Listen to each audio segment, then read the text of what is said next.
I was out walking yesterday afternoon. It was mostly gray, but there were some patches of sun. I was near the library. I could see the corner store there. I'd been in there once to buy some apples. They weren't very good, and they seemed overpriced.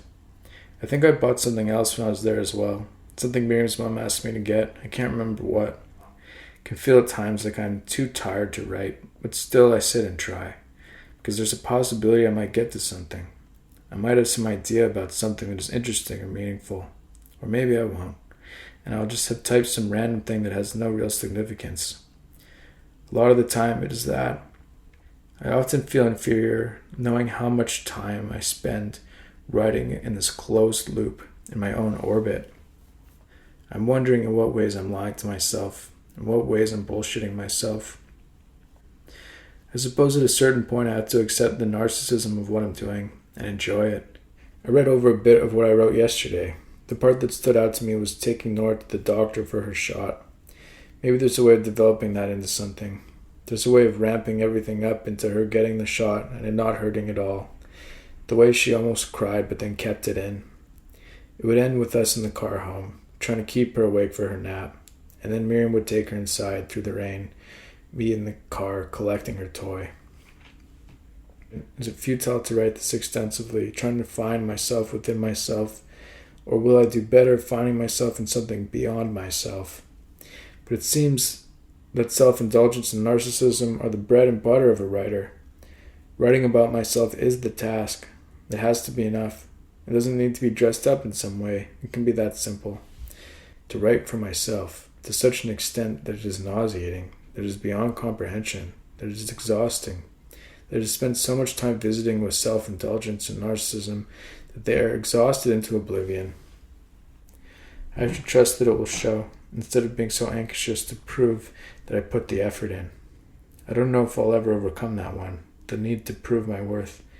To who, I'm not sure.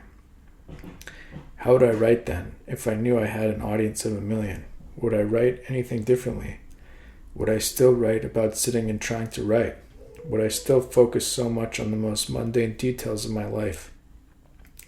As soon as I consider the audience, regardless of its size or its shape, or what they look like, or who I think they are, my mind goes blank. I don't see how the information is useful. I don't see how it motivates me to actually go in one direction or another. Whatever that is, that vague black hole that floats around above me, it is something to capture. To write about your own thoughts, to write about yourself. It becomes vain when it is untrue. But if there is no bullshit, then there may be something to it. I know it's easy to criticize those who go on YouTube and make videos about their lives. I know how trite and self-obsessed it can be, and maybe it is nothing more than that. But did anyone go to Rembrandt and tell him he was a narcissistic, bottom-feeding scumbag for painting his self-portrait? I was thinking about that when I was in the kitchen this morning. I put a new sponge under the sink to wash Nora's bib. There was a piece of egg that had gone up her nose. There was avocado on her forehead and a blueberry under her eye. I tried to get what I could off with my hand, but it was of no use. I took one of those wet wipe things and tried to help her, but she squirmed away. I took her up for bed. I changed her diaper and took her to her room.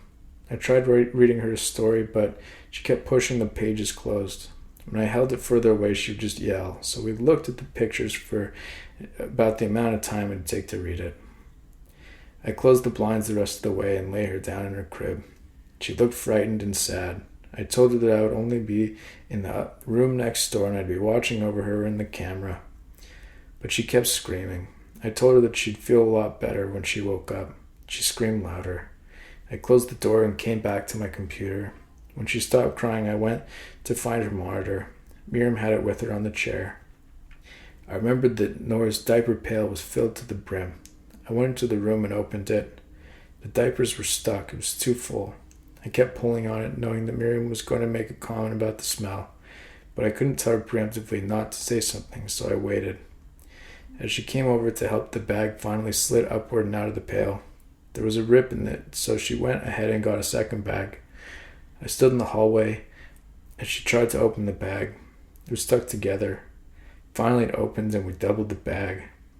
"That's stinky," she said, to which I responded, "Mir, you don't have to comment every time." She looked upset by what I'd said. I took the bag downwards and tossed it out into the bin outside. I know that I haven't been alive for very long.